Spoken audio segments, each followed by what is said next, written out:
Jadi beliau ini Abbas sesibuk-sibuknya itu masih berpikir investasi. Saya boleh sibuk nggak dapat semua hadis Nabi, tapi anak saya mesti mendapatkan yang luput dari saya. Saya boleh nggak mendapatkan semua Quran, tapi anak saya mesti ada yang jadi ahli Quran. Cara berpikirnya siapa yang akan menjadi kebanggaan di akhirat nanti? Di dunia itu semu dunia itu. Jadi sementara aja, nggak pasti sifatnya. Perbedaan status sosial itu hanya istilah-istilah yang disematkan manusia saja. Ini kaya, ini miskin, ya kan? Yang ini punya jabatan, yang ini biasa-biasa. Itu istilah manusia. Toh pada akhirnya semua kembali ke tempat yang serupa. Dan menariknya begini, yang kaya, yang punya jabatan, tetap di akhir hidupnya pengen punya gelar yang sama dengan yang miskin. Atau dengan yang disebut miskin. Maaf, kalau ada orang disebut miskin meninggal, di papan nisannya ditulis apa? Di papan nisannya ditulis apa? Almarhum. Yang kaya juga kan pengen sama disebut almarhum. Iya kan? Tuh. Jadi nggak ada bedanya setelah berpulang itu. Perbedaan itu hanya di amal saja. Itu poinnya. Maka kalau ada yang mengharapkan orang tua, cita-cita membanggakan anak di dunia, boleh-boleh saja. Tapi patut diingat, itu sementara. Anda silahkan sekarang sekolahkan setinggi-tingginya. S1, S2, S3, S4, kerupuk 3, silahkan. Mau dalam negeri, luar negeri, mau di Nagreg, mau di California, mau di Chicago, di Chicago, di Singaparna, Singapura, silakan. Itu pilihan. Tapi saya cuma mau katakan begini, itu sementara. Dan persaingannya tidak istimewa, karena jangan pun Anda yang beriman, yang belum beriman pun bisa melakukan itu. Apa yang dikira yang hebat matematika itu anak Anda saja, anak orang lain pun bisa. Apa Anda kira yang jago fisika itu anak Anda saja yang beriman, yang belum beriman pun bisa. Perlombaannya itu rata semua. Dan gak ada yang istimewa. Saya kadang-kadang bingung ya, kenapa sih yang di dunia itu terlalu diistimewakan gitu? Mengistimewakan yang hilang itu gak ada kerjaan. Mengagungkan yang hancur, yang sifatnya fana, rasanya biasa. Apa yang mau dibanggakan sih? Dan yang paling menarik tuh begini, ketika meninggal gelarnya pengen sama dengan yang dianggap ringan atau rendah status sosialnya itu. Tadi kalau orang miskin meninggal gelarnya apa? Ternyata yang kaya pun pengen sama almarhum juga. Kalau rakyat yang meninggal di papan nisannya ditulis apa?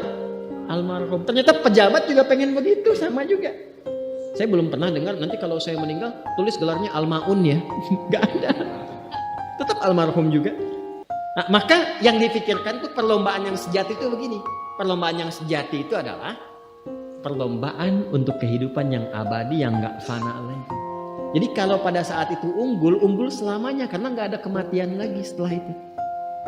Itu yang dimaksudkan hadis Nabi. Kalaulah ada dunia ini punya nilai walaupun itu hanya bagian dari satu sayap nyamuk saja, ya, tentu tidak akan pernah Allah memberikan itu semua kepada orang-orang yang ingkar kepadanya. Karena kalau diberikan nggak adil di situ. Karena itu sifatnya fana, ujian saja. Pada akhirnya kembali. Nah, Abbas itu mampu membaca itu.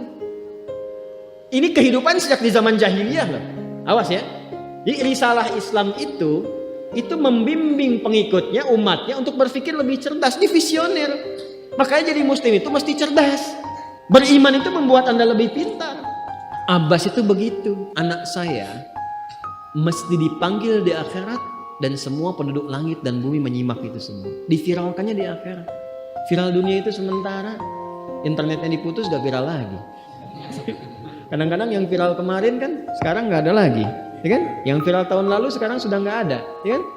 Jadi belum selesai kehidupan sudah hilang juga viralnya. Akhirat itu selamanya. Dan biasanya begini, kalau orang-orang yang diviralkan oleh Allah atas kehendak Allah itu abadi melintasi setiap masa. Jadi ada yang viral karena berita, ada yang viral karena doa dan kehendak Allah Subhanahu wa taala. Itu yang diviralkan langsung atas kehendak Allah itu melampaui zamannya. Makanya kisah ini pun bertahan sampai sekarang. Nah, Abbas itu berpikir, saya boleh sekarang jadi pebisnis pedagang, tapi anak saya mesti menguasai apapun yang pernah diajarkan oleh Nabi. Maka anak kecil ini sejak dini mengikuti Nabi. Sejak dini lekat dengan Nabi. Maka ketika Nabi tidur pun itu ikut berkunjung karena keluarganya. Nah, inilah yang didapatkan oleh kita hadis tentang bangun tidur. Jadi hadis tentang bangun tidur itu diriwayatkan oleh anak kecil yang umurnya belum genap balik.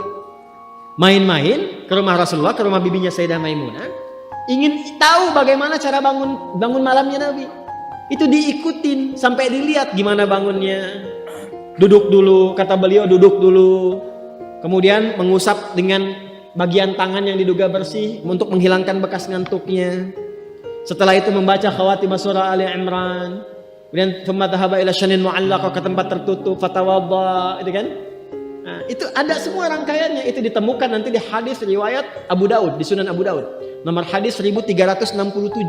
Itu hadis tentang bangun tidur. Ya, cara bangun tidur sampai sholat malam. Masih ingat teman-teman kalau kita bermakmum begini dan ada imam satu dan sudah pasti satu imam, okay? Makmum berapa? Satu boleh? Boleh. Dua boleh? Tiga boleh? Empat boleh? Jadi imam berapa? Makmum? Empat. Laki-laki imam makmum? Imam, baik, bagus ya. Nah, dan imam kan laki-laki. Kalau perempuan imam untuk perempuan kan, laki-laki untuk perempuan dan untuk laki-laki. Fokus ini. Kalau satu begini, satu laki-laki, kemudian di belakang laki-laki. Ini kan posisinya boleh sejajar kan? Ya kan? Yang imam ini, makmum ini kan? Tadinya di belakang, tarik begini sejajar. Ini yang meriwayatkan anak kecil yang belum balik itu. Itu riwayat Ibnu Abbas. Satu paket. Termasuk sholat kemarin kan kita tarawih kan, sholat malam. Yang dua rakaat itu kan, ya sholat malam yang sampai 11 itu tambah khafifatain 2 itu riwayatnya ini. Yang sholat tahajud malam yang 11 rakaat tambah khafifatain 2 ini riwayatnya ini. Tutup dengan witir 1 rakaat. Itu anak kecil yang meriwayatkan.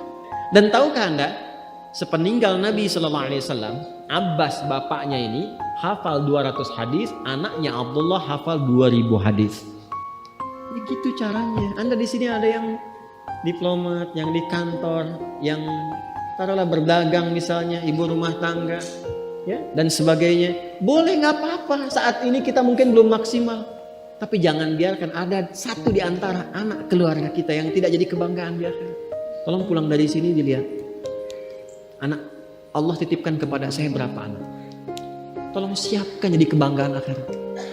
Satu aja jadi ahli Quran. Untuk pelita di rumah tuh. Penghilang kesedihan, penghilang kegelisahan, mendatangkan semangat. Itu demi Allah saya katakan, gak ada yang paling indah kecuali saat ayah pulang ke rumah. Tiba kemudian dia melihat anaknya yang kecil sedang murajaah. Amma yatasaalun. Bahkan surat yang bapaknya sendiri belum hafal. Jangankan pulang ke rumah, Anda sedang mau rapat, dikirimi video anak Anda 3 tahun membaca surah Al-Ikhlas. Itu hati tenang. Itulah Quran. Maka belajar dari Ibnu Abbas ini, apa yang terjadi ketika orang tua mampu memfasilitasi anaknya demikian, sekalipun orang tuanya tidak mencapai apa yang diraih oleh anak, tapi orang tua mewarisi setiap pahala yang dihasilkan dari anak itu. Karena itulah setiap hadis yang diriwayatkan oleh Abdullah kecil ini, Ibnu Abbas, maka semua doa tersambung bukan hanya untuk beliau tapi juga untuk keluarganya, untuk orang tuanya. Karena itu kalimatnya bukan radhiyallahu ta'ala anhu tapi anhuma, untuk Abdullah dan bapaknya.